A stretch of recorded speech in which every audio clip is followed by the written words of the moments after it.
I'm doing okay. Can you see me?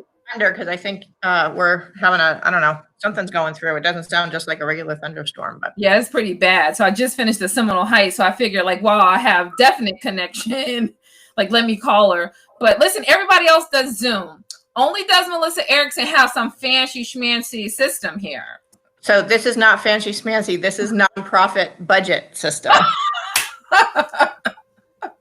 So it also does a better video, I think, because the questions will pop up so people can like earmark the video and look at questions. But okay. Welcome, Ms. Shamburger. Thank you for participating.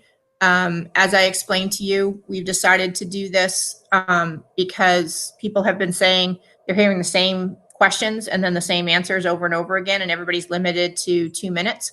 So our only time limit is 20 minutes for the whole interview.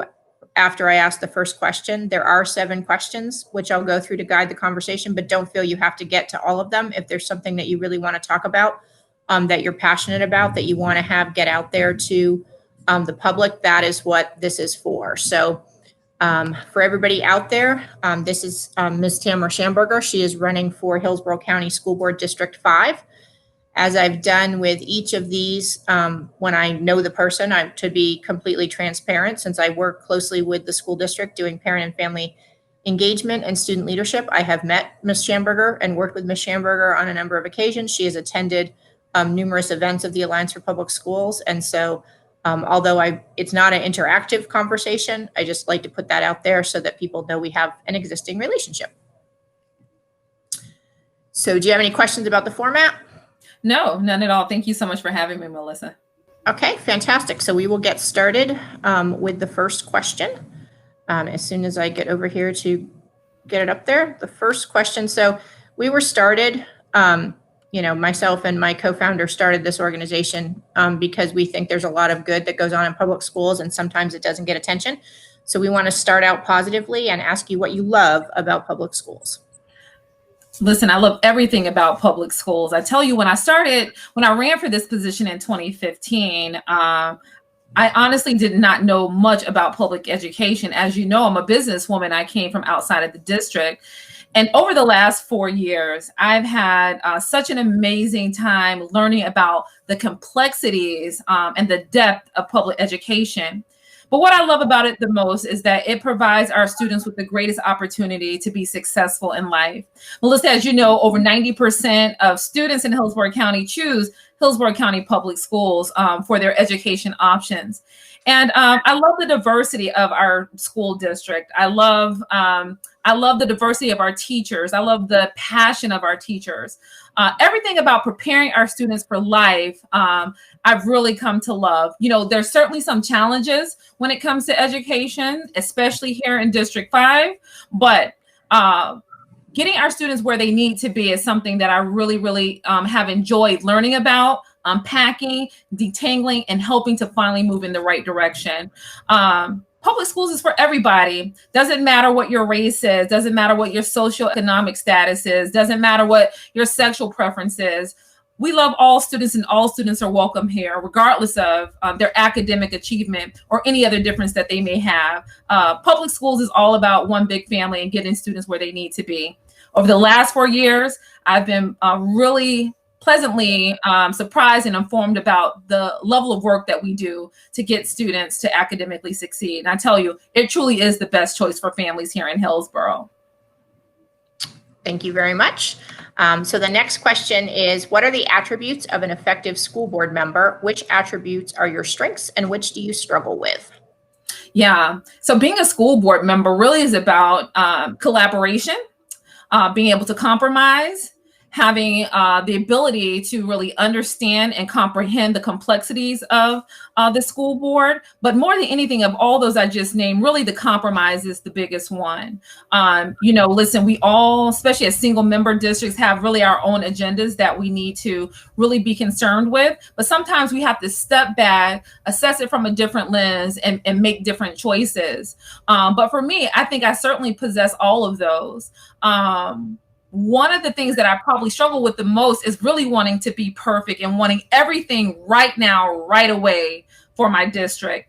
And you learn that it really just doesn't work that way as a Hillsborough County School Board member. It may take some time. It may take, working through other areas and going around a little bit. But I think just wanting everything perfect right now, wanting all of my students in District 5 to be A students and high achieving, and wanting all of the staff to be well paid and happy and just, with a zest for teaching and educating kids. And I still want those things for the students and the staff. And I want our families to be happy. And I want the communities to thrive. But having anxiety because it's not happening today really is the struggle. I know that it's going to take some time. Being a one-year board member is simply not enough. It takes multiple terms to be effective. But again, I would say my weakness is wanting everything to be perfect right now today, instead of sometimes just understanding that there is a long process that you have to go through to get there. Thank you. The next question is kind of expected from the Alliance for Public Schools, but what role does family and community engagement play in public schools? That's so critical to District 5. Listen, we can't lift the work. We can't shift the narrative without the community and families involved, right? We know that students are at home in the community far more than they are in our schools. And so we say it all the time, you're never gonna have an A school in an F community. I meet with my community parents and community members all the time, and we unpack that phrase and what does it mean to be an A community so we can have an A school? Well, that really begins with having a ready student. A ready student begins with a ready family and a ready community, and then a ready school. And so without the continuity of what kids are learning at home that's being kept up in the community, what they're learning in school, being kept up at home or in the community, we will continue to struggle. We're never going to have an opportunity to break these generational cycles until we get our families engaged. Melissa, I'm very proud that I've had this conversation, of course, with Superintendent Akins, but with our current Superintendent Davis. And out of that conversation, we have developed and he has put in place that FACE department, the Family and Community Engagement. As you know, that's largely what you do as your organization, but we have to be very intentional around this work. It can't just happen in the classroom. It has to happen in conjunction with the families, with the community, as an integrated system. If we're ever going to lift and shift and change the results in District 5, if we're going to break these generational cycles. One of the reasons I ran for school board is because when I thought about when it was time to give back to the community, I chose school board over city council or county commission on one of those seats because when I look at my community, District 5, where I've lived for over 25 years, where I raised my daughter in all District 5 schools, when I look at all the ills in my community, whether it's cycles of uneducation, generational poverty, generational imprisonment, there's one thing that really will shift that and change that in our community, and that's education. And so that's why I got involved, so we can close that gap between the community and the education system. Folks in my community, the district that I represent, have largely been disengaged from the education process. Maybe they've been pushed out, maybe they were harmed by before, or maybe they simply just don't know how to navigate the system. And so because of that, we continue to see the same results. And so without shifting what's happening in the community, in the homes, and getting our parents and our community reinvested in education, we won't see a change. So when you ask how important it is critically important to really change the results here in District 5. Thank you. If you are elected to serve this term on the school board, how do schools, the district, and community look different in 4 years? Yeah, I will be reelected for this second term on school board. And I tell you, we've already in my first term over the last 4 years started to see a shift in what these schools look like. We are slowly closing the achievement gap. Schools are performing a little bit better. One thing that I've been happy to do is really have a direct impact in what type of teachers are in front of our highest need students. In 2018, I was honored to present the Achievement Schools policy, which in part mandated that only effective and highly effective teachers can be in front of our highest need students. And so with policies like that in place, with the superintendent that I did also take part in hiring that is committed to closing the achievement gap, with this intentional focus around family and parental engagement, we're going to start to see a shift in the results in these schools. We have far too many low-performing schools in District 5. It's unacceptable to have even one school on the state's lowest 300 in this district at large. And so I think with some very intentional work under the new leadership of Superintendent Davis, and with a committed school board member such as myself, we're going to start to see a shift. One other thing we really suffer from when we talk about equity or lack of equity in District 5 is that of our school buildings. Well, we know with the passage of that half-cent tax referendum that goes to improve school buildings or capital outlay, our schools are finally getting the much needed and deserved attention they deserve. I'm happy that my District 5 schools are getting new roofs. They're getting playgrounds and covered courts. The schools are finally being painted. Landscaping, curb appeal looks much better at these schools. So not just physically, but internally, our schools are going to start performing very well. But it takes a tried and true leader such as myself, who is the only candidate that can articulate what this job is about. I've done the work and I have proven results. Will we start to see a shift in District 5? Thank you. Next question is, what kind of school board member are you and will you be if reelected? So I'm a passionate school board member, as you can probably tell. I'm one that knows how to collaborate. I work very well with every school board member that is currently seated. And so I guess if I had to really kind of describe myself, I'm going to say that I am student-centered. I'm all about students first, making sure that every student has an opportunity to academically succeed. I am steadfastly focused on improving student achievement here in District 5. But I understand that sometimes I have to compromise when it may come to some other business of the district. But more than anything, I am effective, and I've proven that over the last 4 years. Moving forward, I'm going to be far more effective.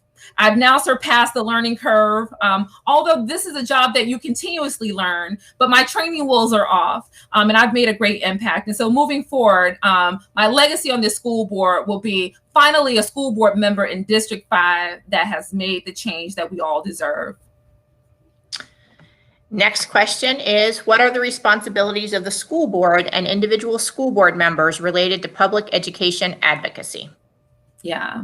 So, outside of our traditional roles of, supervising the superintendent and managing or approving a balanced budget, largely what we do is advocacy. We have to advocate not only on behalf of our students and the families and the community, but we advocate largely on behalf of our teachers and our staff members. We also advocate for our community partners, our business partners, and our vendors.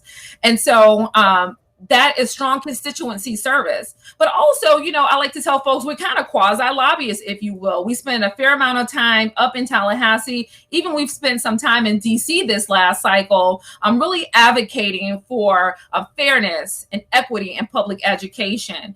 You have to use your voice as a school board member. You have to share your seat, and you have to use your voice as much as you can to make sure that public education is adequately funded and that our teachers and our students are getting exactly what they need. This is more than just about showing up once or twice a month to a school board meeting to approve the agenda. This is about using your voice and the knowledge you've gained in advocating to strengthen public education. And so you're doing well. You get the last question, then the floor is going to be yours. So what does constituent outreach and constituent services look like under you as a school board member? Yeah. Well, first of all, as any school board member, you have to have an open door policy. You have to make yourself accessible for your constituents, whether that's students, which I hear a lot from, the parents, community members, just any constituent, our business partners, our vendors.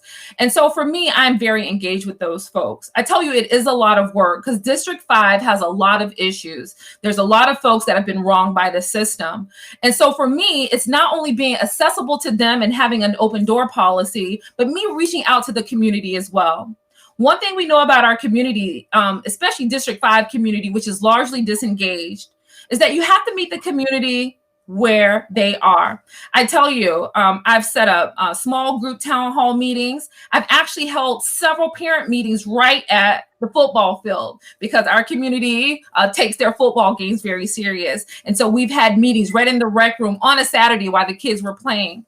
And so for me, it's about making sure I'm staying connected, keeping my thumb on the pulse of the community, making sure I understand what the needs are, and even anticipating what the needs may be, or really assessing where there may be any gaps.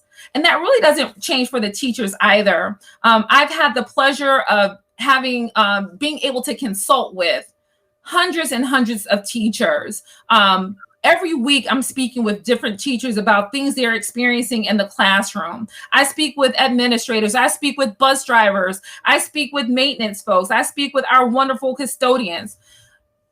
Being a board member is about advocating with everyone, hearing the needs of the folks, and making sure you're using your position, sharing your seat in order to get those things done. But it's about being approachable, and certainly about being accessible. And I tell you, the last 4 years, I've done that very well. I keep a heavy social media presence. So folks who may not know how to get me downtown, they can find me on social media. And I tell you, every time I go to the grocery store, pump gas, every time I'm having conversations with constituents. But it's about being connected and keeping your thumb on the pulse of the community. You have 6 minutes left. So if there's anything that we didn't get to, anything that you feel passionate about that you want to talk about, the floor is yours. Yeah, well, thank you so much for this opportunity. Listen, I think we've covered everything very well. You know, over the last 4 years, I'm very honored to have made an impact and finally moved the needle in District 5. But we still have a lot of work to do. Now is the time for tried and true leadership on this board. With the new superintendent at the helm, we certainly can't have a new school board member and a new superintendent. District 5 has too much at stake to risk for a change on this board. I'm very proud of some of the policies we've passed, like our racial equity policy that is now working to eliminate systemic and institutional racism in the district. In fact, under my leadership as chair, we received a national award for this policy. We're the only board in the US to get this award. I'm very proud that I was able to pass an amended student nutrition policy where no longer will our kids who have overdue account balances be forced to eat a cold cheese sandwich and ridiculed in front of other students. You see, it should never be about food discrimination or economic discrimination. We need to put our focus back on the well-being of students. And now because of my policy, every student is able to eat the same exact hot lunch. But not only do I advocate for our students and our families, I advocate hard for our business community as well. The Office of Supplier Diversity is another policy I'm very proud of. That Office of the Supplier Diversity was created many decades ago under the leadership of Doris Ross Reddick, the first African-American female elected to the Hillsborough County School Board. That department had never been changed. Well, under my leadership, I introduced an amended policy that now mandates more small and minority businesses win contracts in our construction programs. Because of that, we're now spending $3 million per month with Black and Hispanic businesses. It's unprecedented. Just with Black and Hispanic businesses, we're spending more than some entities like the county is spending in their whole entire programs. So I'm very proud to advocate for those folks. But I have done some great work, and we know that there's more to do. Over the next 4 years, I'm going to continue to create policy that will help move District 5 along. I'm going to continue to work with great organizations like the Alliance for Public Schools and helping to advocate effectively for teachers and students in public education. We really have a lot more work to do. This is now is not the time for someone with training wheels. Again, I'm the only candidate with experience, tried and true, proven leadership. And listen, I look forward to serving you for one more term on the Hillsborough County School Board as your representative for District 5. I want to thank you so much. I know that these are super long days for you as a candidate, plus you have 2 full-time jobs. So thank you. We are going to wait until I've done them all, we should be posting them on Monday morning. And once we do that, we will, because we're doing them both Hillsborough and Pinellas. We don't want anyone to see the questions beforehand. We're trying to be as fair as possible. And once we do that, we will send you the links and everything if you want to put your video out on social media. Okay, great. Sounds good. Melissa, thank you so much for having me tonight. Thank you so much.